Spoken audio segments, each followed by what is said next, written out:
प्यारे बच्चों, देखते हैं एक्सरसाइज 9.1 का क्वेश्चन नंबर 8।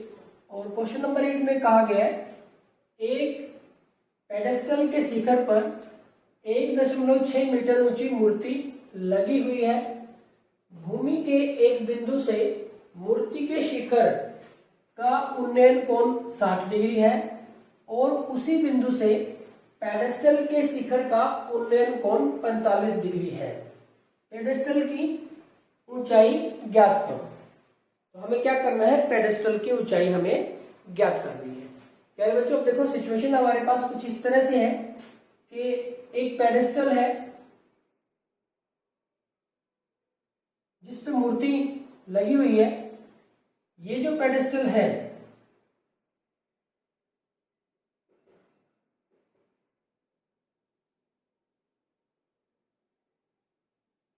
ये पेडेस्टल का पाद बिंदु हो गया, ये पेडेस्टल का शिखर हो गया और यहां पे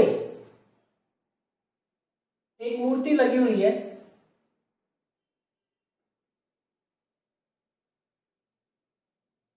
ये हमारे पास मूर्ति होगी। अब ये जो मूर्ति है एक पेडेस्टल के शिखर पर 1.6 मीटर ऊंची मूर्ति लगी हुई है। तो ये हमारे पास कितना है, 1.6 मीटर। तो जो मूर्ति है हमारे पास, इसकी जो ऊंचाई है वो कितनी है, 1.6 मीटर। और हमें करना क्या है, पेडेस्टल की ऊंचाई हमें ज्ञात करनी है। हमें पेडेस्टल की ऊंचाई ज्ञात करनी है।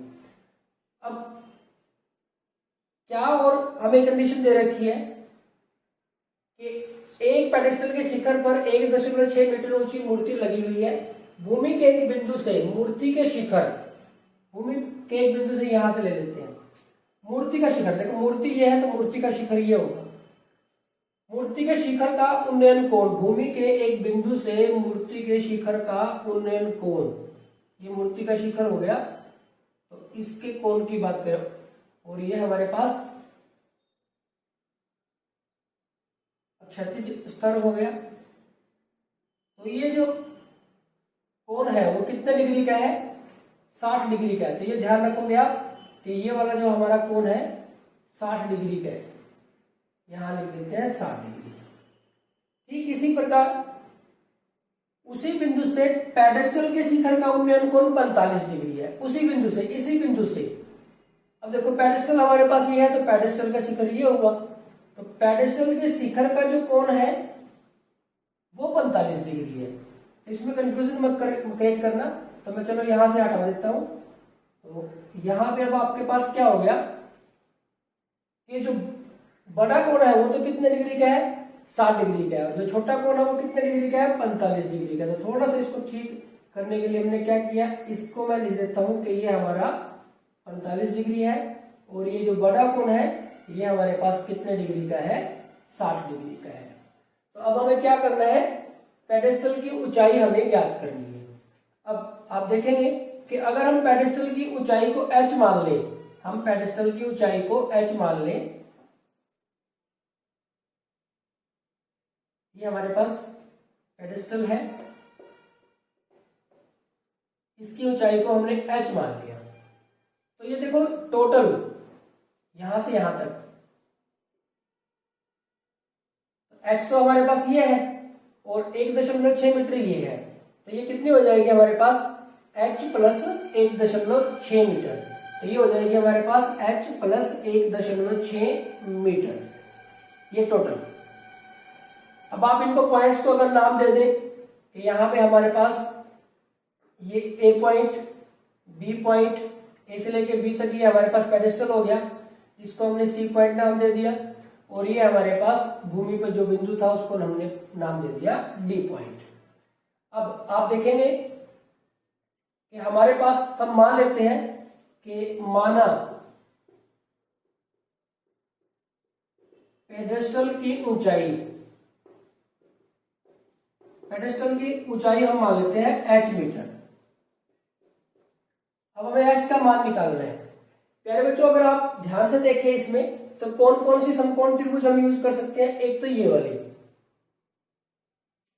एक तो हमारे पास कौन सी यूज हो सकती है, समकोण त्रिभुज ए बी डी में, और एक कौन सी हो सकती है, एक ये पूरी बड़ी, एक हो सकती है समकोण त्रिभुज कौन सी, ए सी डी में। तो हम इन दो त्रिभुजों को यूज कर सकते हैं। अब आप देखेंगे एबीडी में, देखें आप एबीडी में, यहां पे लंब हमारा कितना है, AB, AB का माप कितना माना है हमने, H।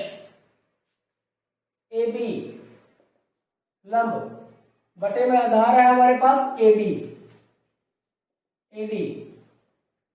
ये क्या है हमारे पास, पेडेस्टल के पाद बिंदु से भूमि पर स्थित बिंदु की दूरी।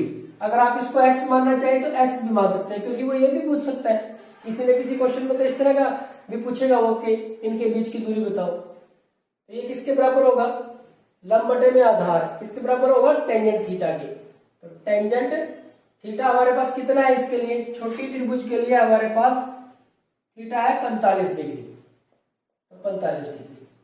AB हमने माना है H, और AD हमने माना है X।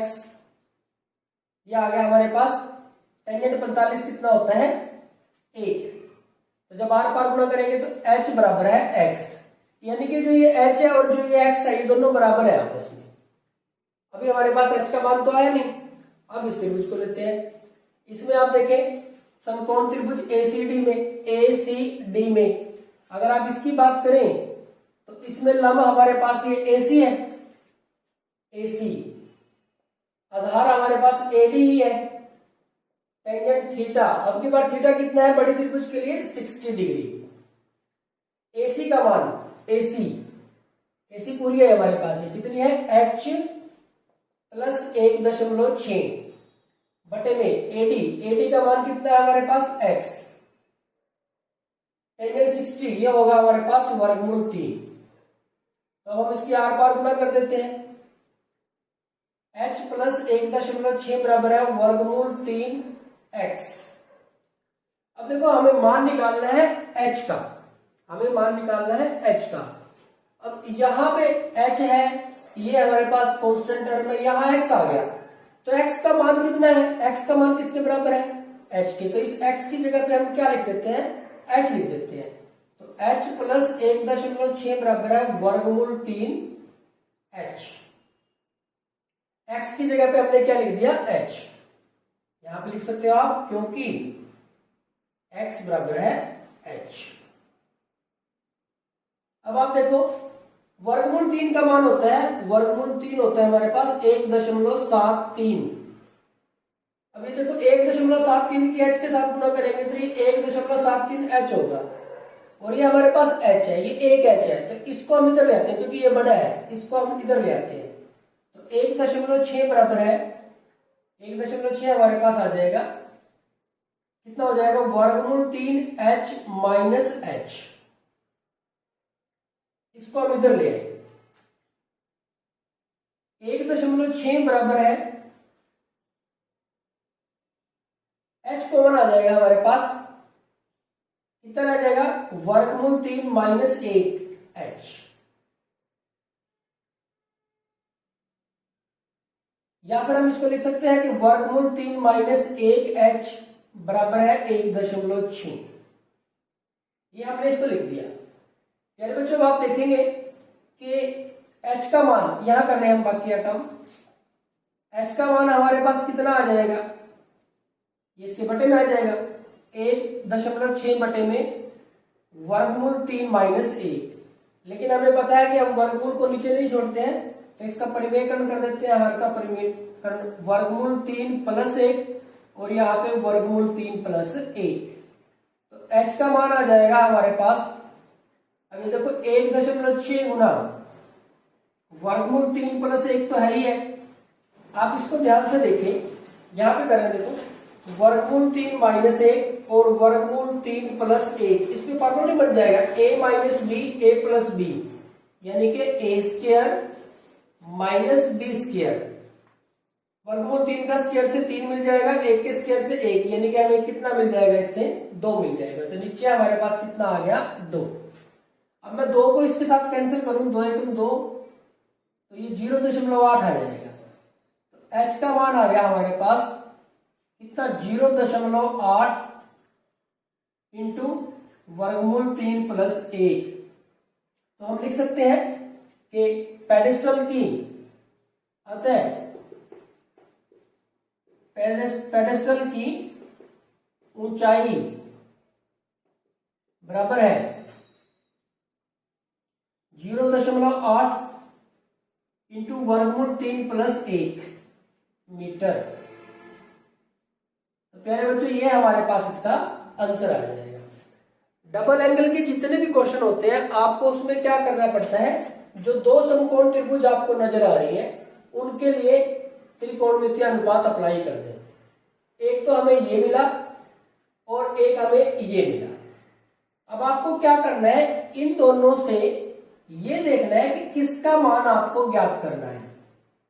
हमें चाहिए h का मान, तो h का मान चाहिए हमें, तो जहां पे भी x आया है वहां x की जगह पे क्या लिख दिया, h लिख दिया। अब इसको h के लिए सोल्व कर दिया। मान लो अगर वो x का भी पूछता है, क्योंकि h और x बराबर है, तो भूमि पर स्थित बिंदु की पेडेस्टल के पाद बिंदु से दूरी भी उतनी ही होगी, क्योंकि h और x का जो मान है वो कैसा है, बराबर है। तो प्यारे बच्चों, ये हो गया हमारे पास क्वेश्चन नंबर 8।